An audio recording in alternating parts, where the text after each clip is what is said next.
30 ans, ça fait 30 ans que je suis dans l'immobilier et en 30 ans, j'ai vu beaucoup de conseillers se casser la figure à force de suivre des règles marketing toxiques. Pourquoi? Parce qu'ils ne savaient pas qu'elles étaient toxiques ces règles, parce que c'est ce qu'on leur enseignait, parce que ce sont les méthodes qu'ils ont l'habitude d'utiliser pour prospecter. C'est vrai qu'il faut beaucoup de courage pour dire stop et pour essayer des méthodes alternatives. C'est pourtant ce que j'ai réussi à faire. J'ai décidé justement d'aller à l'encontre des règles marketing que tous les professionnels enseignent et appliquent. Et dans cette vidéo, je vais donc vous révéler et partager comment j'ai personnellement adapté ces règles pour transformer mon business. Je vais vous montrer quelles alternatives j'ai mises en place. Et en bonus d'ailleurs, je vais même vous montrer un outil qui vous permettra de révolutionner votre manière de travailler. Quand j'ai démarré mon métier, j'ai fait un peu comme tout le monde. J'ai appliqué les mêmes règles, j'ai adopté les mêmes pratiques, jusqu'au moment où j'ai réalisé que ces méthodes étaient inefficaces, intrusives, et en plus qu'elles épuisaient mes équipes. Alors de quelles pratiques parle-t-on? Eh bien celles qu'on apprend au conseil immobilier quand il débute. Ces règles marketing que vous utilisez au quotidien et qui détruisent votre business sans même que vous en ayez conscience. Ces règles, elles étaient en train de tuer mon business, alors je les ai défiées et je les ai remises en cause. J'ai complètement changé ma façon de travailler. La règle numéro 1, c'est la prospection terrain traditionnelle. C'est la méthode la plus couramment utilisée par les conseillers immobiliers pour prospecter. C'est donc d'aller sur le terrain, faire du porte-à-porte, distribuer des flyers et mobiliser son réseau. Alors croyez-moi, j'en ai passé des heures à taper aux portes, j'ai distribué des milliers de flyers et j'ai pressé mon réseau jusqu'à ce qu'il soit complètement à sec. Je me suis même donné à fond en appliquant les méthodes qu'on m'a enseignées chez les réseaux à l'époque. Et puis un jour, je me suis arrêté et puis j'ai réfléchi. Je me suis demandé, mais au fait, combien ça me coûte de faire ça et au juste combien ça me rapporte? J'ai calculé d'ailleurs que pour un mandat, il fallait que j'investisse grosso modo 40 heures de travail et des milliers d'euros. Et j'ai constaté aussi que mon réseau était en train de se tarir tout doucement et que je ne pouvais plus vraiment compter dessus pour rentrer des affaires. En fait, je suis arrivé devant un mur avec deux options. Soit continuer à avancer malgré tout, quitte à être bloqué, ou alors trouver un autre chemin. Vous en doutez, donc j'ai choisi la deuxième option. J'ai inversé complètement ma logique. Plutôt que de courir partout après de nouveaux clients, après mon réseau, j'ai décidé de me poser et d'attendre que ce soit les clients qui viennent. Et j'ai gardé à l'esprit cette notion de attirer plutôt que de convaincre. Et pour ça, il fallait que j'apporte de la valeur. Et c'est ce que j'ai fait. J'ai mis en place un système pour que les prospects aient envie de venir vers moi, pour que la décision de me contacter, elle vienne d'eux. Et donc j'ai créé pour ça des contenus à forte valeur ajoutée que j'ai mis en ligne pour qu'ils viennent les chercher directement. Je ne suis pas allé chercher la complication, je suis juste parti des problèmes de ma cible. J'ai pris par exemple comment vendre et acheter sans crédit relais. Et puis j'en ai fait des déclinaisons, articles de blog. Ensuite j'ai commencé à créer des emails que j'ai envoyés 2 fois par mois à mon listing. Et maintenant, avec l'IA, on n'a plus d'excuses parce que honnêtement, la création de contenu, c'est à la portée de tout le monde. Alors, avec ces contenus, j'ai développé mon autorité et montré mon expertise pour créer de la confiance. Et vous savez quoi? Alors oui, j'ai réussi à rentrer plus de mandats, mais surtout des mandats qualifiés. Et pas seulement, j'ai aussi commencé à prendre beaucoup plus de plaisir à faire mon travail. Et une fois que je me suis débarrassé de la prospection terrain traditionnelle, entre nous, qui honnêtement me file à chaque fois la boule au ventre, ça a tout changé pour moi. Et donc j'ai gagné la confiance de mes prospects qui venaient me voir parce que ils savaient que j'étais capable de leur apporter systématiquement une solution à leurs problèmes. La règle numéro 2, c'est la prospection téléphonique à froid. Le téléphone, c'est le premier truc qu'on m'a donné à faire quand j'ai démarré. On m'a installé, je me rappelle très bien, sur un siège devant un bureau. Il y avait une liste de piges. Alors à l'époque, c'était sur des journaux. Et j'avais cette phrase qui me disait allez, tiens, maintenant, tu dois appeler ces gens pour récupérer des mandats simples. Ok, on sait que c'est de la mais c'est pas grave, ça fait du stock. Alors le téléphone, je le connais très bien. J'y ai passé des heures à essayer de convaincre des proprios de me confier leur vente ou de me laisser faire une estimation, avec toujours les mêmes arguments. Quoi? C'est pas normal que vous n'ayez pas encore vendu? Et même j'ajoutais pour enfoncer le clou, mais ne vous inquiétez pas, parce qu'avec moi, vous allez voir, ça va être extrêmement rapide. Et tout ça pour obtenir quoi? Un mandat simple? Au prix du vendeur? Des honoraires au rabais et aucune confiance avec mes proprios. Honnêtement, si j'avais mis 1 euro de côté à chaque fois qu'on m'avait dit non, honnêtement, je serais déjà aujourd'hui à la retraite, quelque part sur une île. En fait, le problème, c'est pas d'appeler les gens au téléphone, c'est pas de passer des heures à discuter avec eux, au contraire, ça, j'ai envie de dire que c'est le cœur de notre business. Le problème, c'est que ça ne sert à rien, que ça n'apporte rien, à part de temps en temps des mandats simples qu'on se partage avec 15 autres agences. Le problème, c'est que c'est contre-productif. Quand vous êtes Le 15e conseiller a appelé un vendeur, il commence à s'agacer et c'est pas bon pour votre réputation. Alors là encore, j'ai voulu changer de paradigme. J'ai fait un constat puisque les gens n'aiment pas qu'on les contacte pour leur vendre quelque chose, puisqu'ils trouvent ça intrusif. Je vais faire en sorte que ça soit eux qui m'appellent. Et pour ça, j'ai mis en place un truc tout simple, un système qui me permet d'inverser les rôles. Un processus donc de qualification automatique. Alors, je sais que derrière ce nom un peu compliqué, qui a l'air un petit peu barbare, en réalité, vous allez voir que c'est extrêmement simple. Mes prospects, je leur demande rien du tout. À la place, je vais leur donner quelque chose. Ça peut être des conseils, de l'expertise, du savoir-faire. Bref, de la valeur. Quand on prospecte, on parle à des gens qui cherchent à vendre leur bien immobilier et le réflexe, c'est de leur dire « moi, je peux le vendre ». Mais il y a une autre alternative, c'est de dire « moi, je peux vous expliquer comment vendre, moi, je peux vous aider à bien préparer votre transaction ». Et pour ça, je vais vous donner un contenu. Alors ça peut être, je sais pas, mon Argus des prix, un guide PDF sur les 7 erreurs que font tous les vendeurs, bref, ce que vous voulez. Je sais pas si vous voyez la différence. C'est-à-dire qu'au lieu de prendre, je donne. Et donc l'important ici, c'est d'apporter de la valeur, de répondre aux questions que vos prospects se posent. Et donc l'important, c'est de se positionner comme un guide, de proposer son aide et en même temps de montrer qu'on est la meilleure personne pour les accompagner. Donc ce que je fais, c'est que je donne donc des conseils, je propose des contenus à forte valeur. Ensuite, j'envoie une série d'emails, par exemple, je sais pas moi, 5 emails. Le premier donc, c'est le premier email avec mon guide PDF. Et vous avez ensuite les 4 autres pour créer un lien et les ramener sur une offre ou sur un rendez-vous sur Calendly. Mais ça vient naturellement, c'est la suite logique de nos échanges. Et donc en mettant cette stratégie en application, mon équipe est passée de 50 appels par jour, qui ne donnaient rien, à 10 conversations qualifiées avec des prospects qui sont déjà en confiance. Pas mal, non ?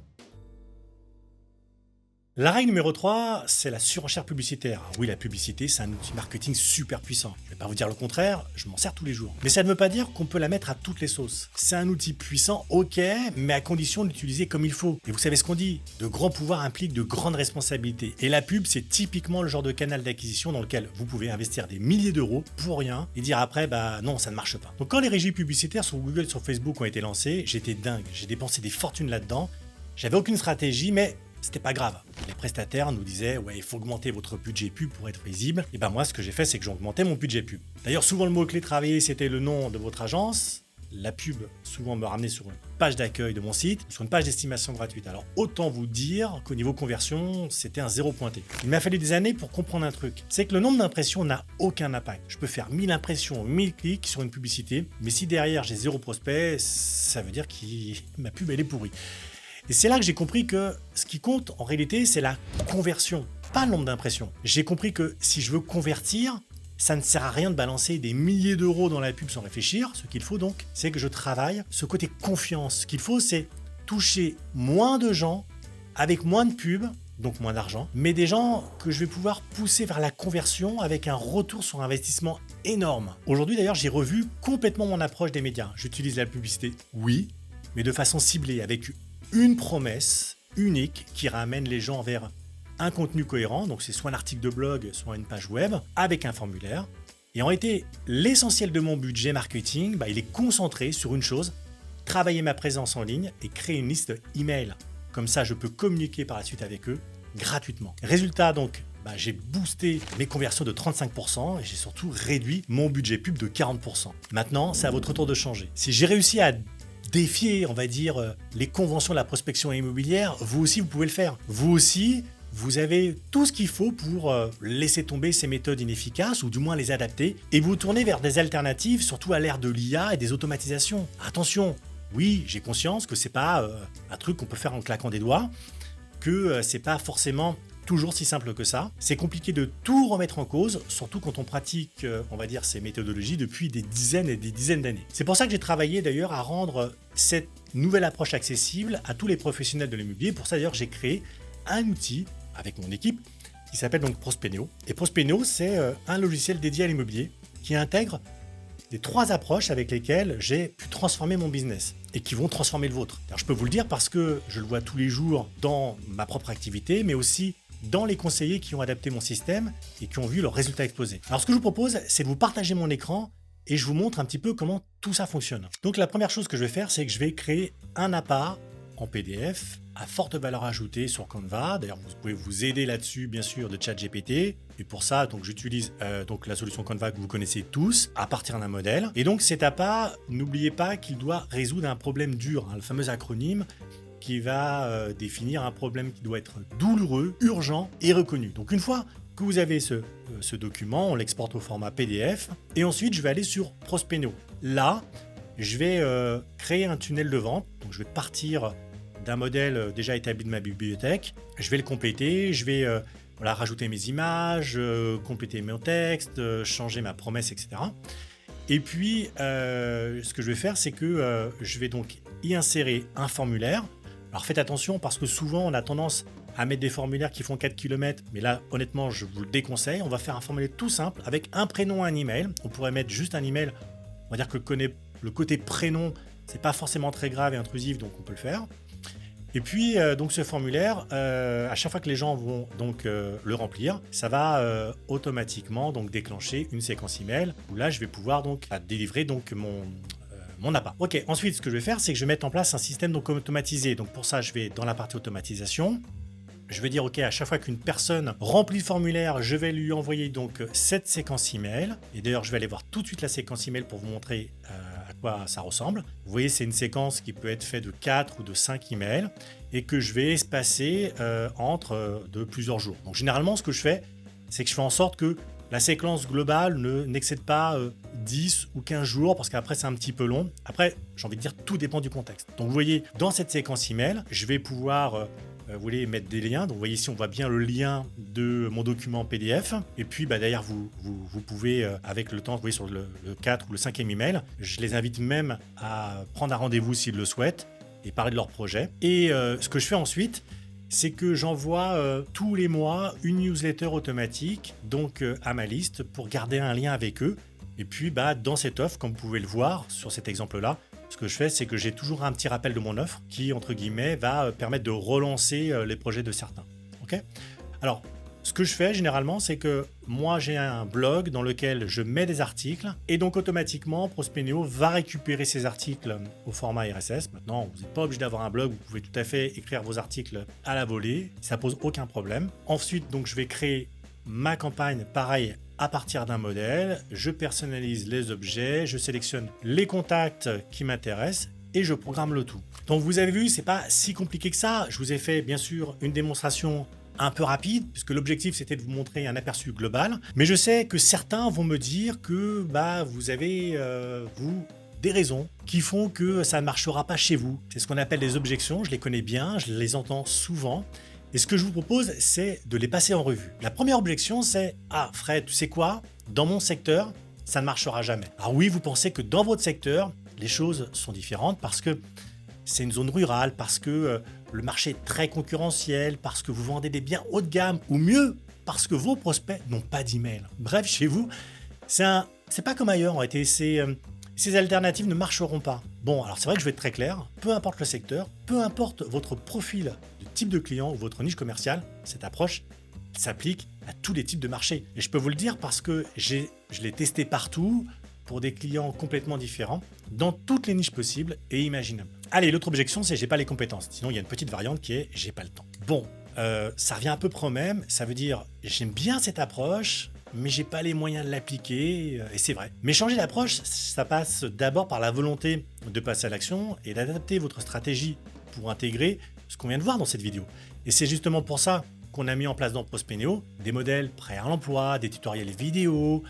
On a même aussi des solutions clés en main, vous n'avez rien à faire. Et tout ce que je viens de vous dire, tout ce que je viens de vous montrer, ça peut être mis en place, honnêtement, avec zéro compétence technique. L'autre objection, c'est j'ai déjà investi dans d'autres outils sans résultat. Alors, vous avez déjà écouté des promesses de vos confrères, des copains ou des concurrents, vous avez déjà investi dans des outils ou dans des formations, mais ça n'a rien donné. Et un peu comme le corbeau dans la fable, vous êtes juré qu'on ne vous y reprendrait plus. C'est légitime, je comprends, c'est précisément pourquoi on a conçu Prospenio comme un outil complémentaire qui va venir se caler sur votre écosystème de travail.